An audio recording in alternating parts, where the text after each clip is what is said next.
ओला dock YouTube channel को subscribe करें और बेल आइकॉन को दबाना मत भूलें। अस्सलाम वालेकुम। पिछली वीडियो में हमने आपको पहली तिमाही या फर्स्ट ट्राइमेस्टर के बारे में बताया था।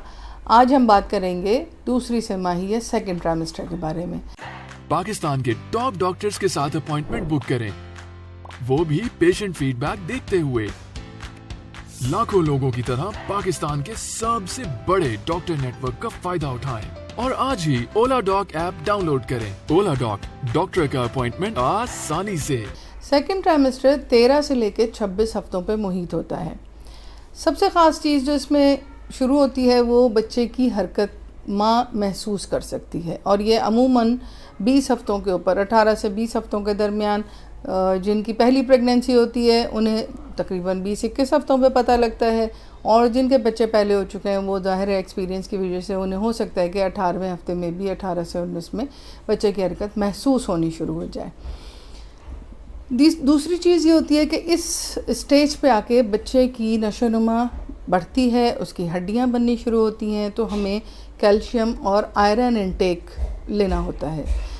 कैल्शियम और आयरन के बारे में ख़ास बात यह है कि हमें जब भी आयरन लेना हो ये ज़रूर ख्याल रखना चाहिए कि आयरन को खाने के दरमियान में लें, क्योंकि मोस्टली ये स्टमक अपसेट करता है, पेट गड़बड़ हो सकता है इससे या जलन हो सकती है। तो आप खाने के दरमियान में लेंगे और 5 चीज़ों का ख़ास तौर पे ख्याल रखेंगे जो अमूमन मरीज़ों को नहीं पता होता कि आयरन के साथ आप दूध, दही, कैल्शियम खुद और चाय और कॉफ़ी, यानी कि आपके कैल्शियम और कैफ़ीन के जो सोर्सेज होते हैं उनसे कम से कम 2 घंटे का वक्फ़ा होना चाहिए उस आयरन को लेने से पहले भी और बाद में भी। तो जो बेस्ट टाइम होता है आयरन इनटेक का वो है कि आप दोपहर का खाना जब आप खाएं तो आप उसके दरमियान में वो आयरन का इनटेक कर लें। अगर आपने उसमें दही यूज़ करना है तो फिर आप रात के खाने के दरमियान में ले लें, लेकिन ये आपके लिए बहुत ज़रूरी बात है। कैल्शियम की सूरत में ये होता है कि आप ज़्यादातर कोशिश करें कि च्यूएबल कैल्शियम, दही, दूध इस तरह के सोर्सेज करें, लेकिन फिर वही ख्याल रखें कि आयरन से थोड़ा फासला रहे। इसके साथ साथ ही हमें इस वक्त क्योंकि खून की कमी भी होती है, बच्चे की भी रिक्वायरमेंट्स बढ़ती जाती हैं, तो माँ के अंदर खून की कमी हो सकती है। तो खजूर का इस्तेमाल आप नाश्ते में कर सकते हैं, 4 से 5 खजूरें।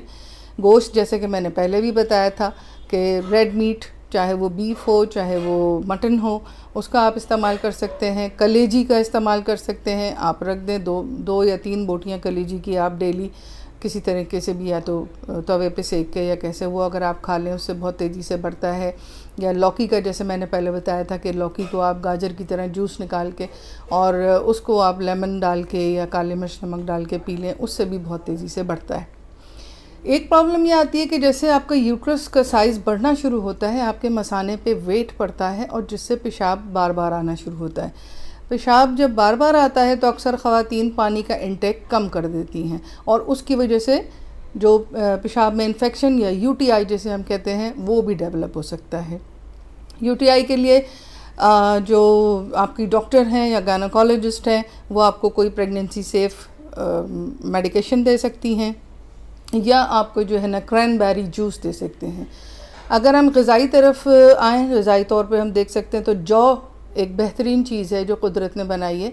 एक मुट्ठी जौ लेकर अगर आप उसे 4 गिलास पानी में, साफ़ पानी पीने का, उसमें उबाल लें और इतना करें कि वो 2 गिलास रह जाए, उसके बाद उसको या तो छान के आप वो पानी पी लें या आप उसको ब्लेंडर में डाल के ब्लेंड करें, उसमें काले मिर्च नमक और नींबू डाल के आप उसका इस्तेमाल 1 गिलास सुबह और 1 गिलास आप रात में अगर पी लेती हैं तो उससे आपकी जो है ये पेशाब की इन्फेक्शन ख़त्म हो जाती है।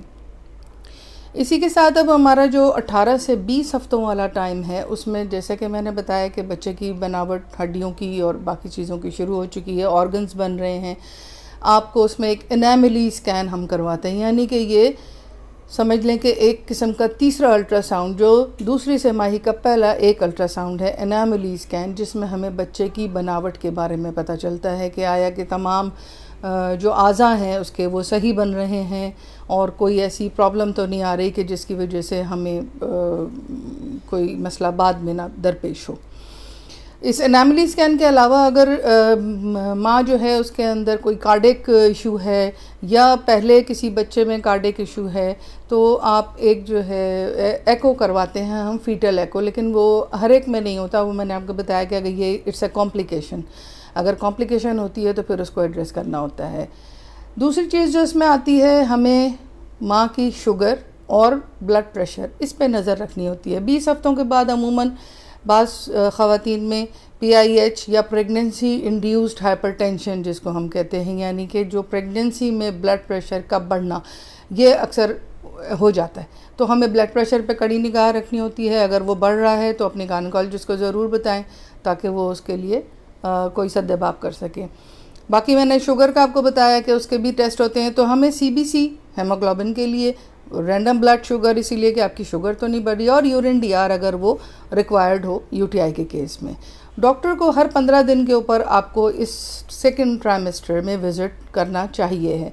अगर उसमें कोई और प्रॉब्लम आती है तो ये विज़िट कम या ज़्यादा हो सकते हैं, और इसमें मल्टी डिसिप्लिनरी केयर भी हो सकती है, यानी कि कोई अगर शुगर या हाई ब्लड प्रेशर का मसला है तो वो किसी दूसरे डॉक्टर को जो मेडिकल स्पेशलिस्ट हों उनको भी इन्वॉल्व किया जा सकता है।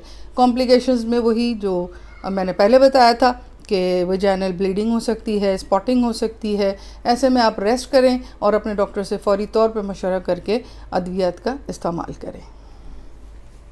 अब पाकिस्तान के हजारों डॉक्टर से वीडियो कंसल्टेशन के जरिए इलाज करवाएं।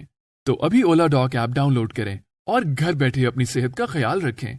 ओला डॉक, मुश्किल वक्त में आपके साथ।